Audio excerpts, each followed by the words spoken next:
tururu, tu, tu. Pum, pum, pum, pum. Pum, pum, pum, pum. E aí, preparado? Então, bora lá. Bom, senhores, no vídeo anterior, no outro vídeo que nós produzimos aqui, eu falei um pouquinho sobre Novo Mundo, Velho Mundo, sobre que as vinhas começaram na Europa e se difundiram pelo mundo na época das grandes navegações.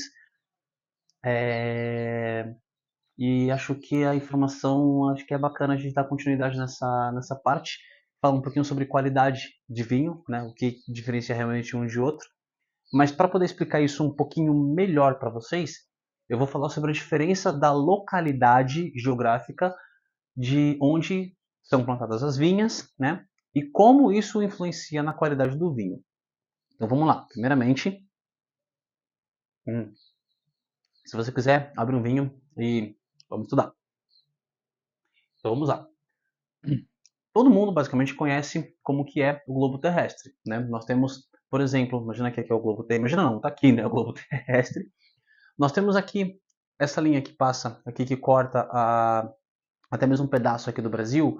Nós temos aqui a linha do Equador, que divide a Terra em hemisfério sul e hemisfério norte. Temos outras duas linhas um pouquinho mais acima do Equador e um pouquinho mais abaixo do Equador, que é o Trópico de Câncer e o Trópico de Capricórnio, né? Um pouquinho mais acima, nós temos a... Qual que é essa daqui mesmo? Calma aí que agora deu branco, vixe.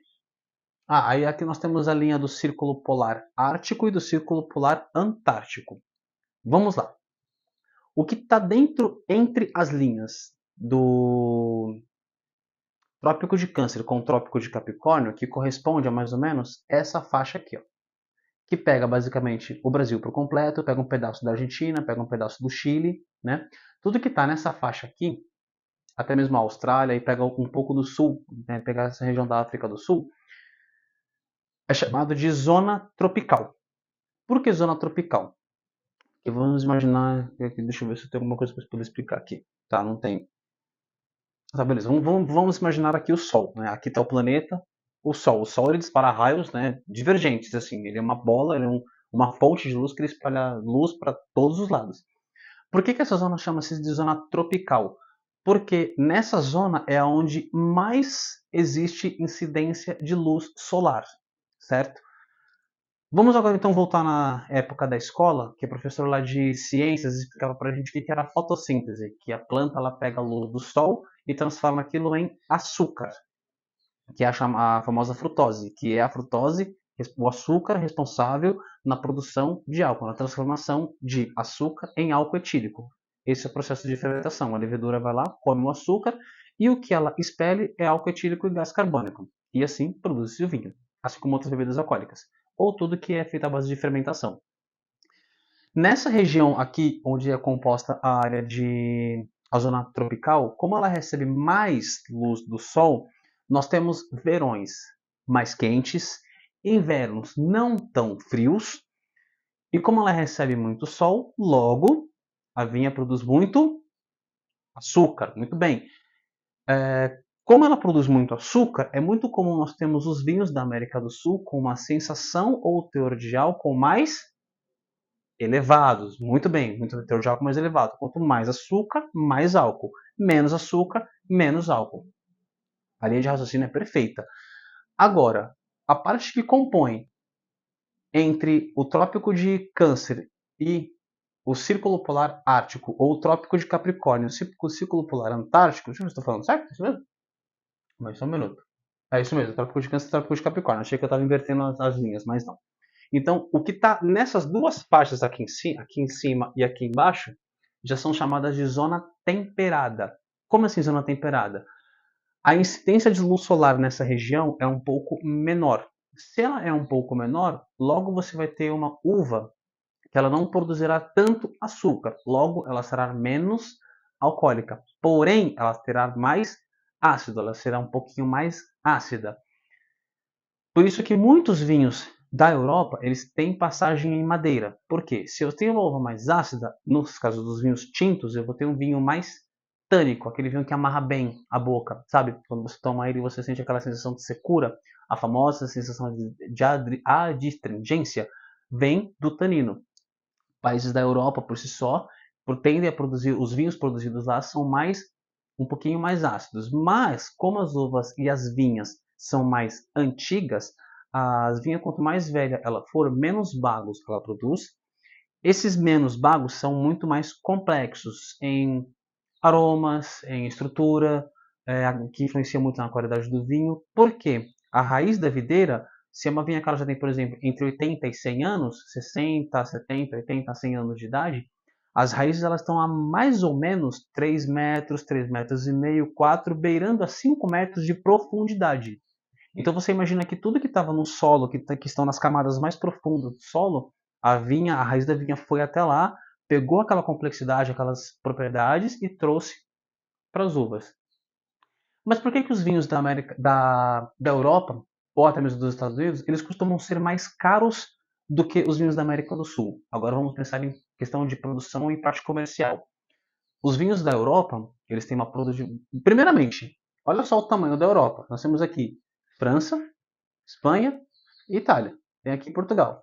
Nós temos isso aqui de produção de vinho, certo? Agora, pega, por exemplo, o tamanho da Argentina. Só o tamanho da Argentina já dá quase o tamanho da Europa. A região do Vale do Napa, por exemplo, é um negocinho pequenininho que está aqui em cima. Claro, tem outras regiões nas localidades, mas como não é um ambiente propício a ter grandes hectares de vinhas, então a produção também acaba sendo um pouco pequena. Assim como a África do Sul, a Austrália, enfim. Aqui nós estamos falando de vinhos de extrema qualidade. Aqui nós já estamos falando de vinhos de extrema produtividade. Mas aqui está começando a chegar vinhos de qualidade, assim como aqui. E aí o que acontece? Vamos lá, voltando. Se eu for falar sobre a qualidade da vinha, as vinhas quanto mais velhas elas são, mais complexas serão as uvas, porque menos bagos elas vão produzir, logo melhor será o vinho por si só. E aí, os vinhos que são produzidos na Espanha, em Portugal, na Itália ou na França, eles expressam muito mais a qualidade e característica do terroir, do ambiente que elas foram plantadas, do que o próprio sabor da uva em si. Por isso que, como eu falei na outra aula, o velho mundo consome região e o novo mundo consome uva. Seguindo essa linha de pensamento, né, eu havia comentado que alguns produtores da Argentina, assim como o Chile, viajaram para a Europa ou trouxeram enólogos da Europa para poder ensinar os processos de vinificação, para poder melhorar os seus vinhos. Então vamos pensar dessa seguinte maneira, pegando o globo terrestre. Se nós estamos nas extremidades, que são as zonas temperadas, nós temos vinhos mais ácidos. Se for da zona tropical, vinhos mais alcoólicos. E aí, durante o processo de produção, é claro, é óbvio que o vinho, quando ele obtém passagem em madeira, quando ele é corte com outras uvas, ele tende a ser vinhos mais elegantes, mais complexos, mais macios, mais redondos. E aí, claro que vai depender muito de como o enólogo, ou o que o enólogo busca naquele vinho em si. Levando tudo isso em consideração, eu acho que não seria correto afirmar que o vinho europeu é melhor do que o da América do Sul. Também da mesma forma que acho que um vinho australiano não será melhor do que um vinho europeu, né? Pois todo mundo que produz vinho começaram a estudar e se aprofundar um pouco mais e melhor em técnicas de vinificação, técnicas de produção e técnicas de agricultura em geral para se produzir vinhos. Então, hoje em dia, todo mundo faz vinho e todo mundo faz vinho bom.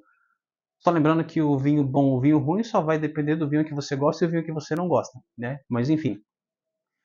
Senhores, espero que nessa aula vocês tenham entendido o que significa, ou tendo pelo menos uma boa explanação sobre as regiões, sobre como que a localidade da vinha na Terra, no globo terrestre, consegue transferir a qualidade para o vinho em si. Então, por exemplo, quando você pegar um vinho francês, você sabe que ele está aqui para cima, logo ele não está na zona tropical, então ele será um vinho com uma maior e melhor elegância, complexidade, fineza, será um vinho mais de fino trato. Quanto aqui você vai ter nessa região você vai ter um vinho um pouquinho mais presente em boca.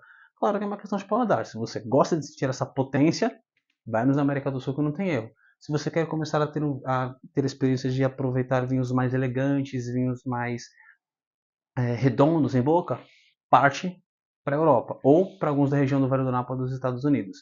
E aí, como eu já tinha falado em alguns outros vídeos, prova vinho, compra vinho, vamos ler rótulo, vamos começar a provar, vamos começar a degustar e vamos começar a aprender. Você quer aprender mais sobre vinho? Beba mais vinho, leia mais sobre vinho e vamos aprendendo. Vamos circulando conhecimento, disseminando conhecimento, tirando dúvidas, porque isso só vai agregando e enriquecendo cada vez mais.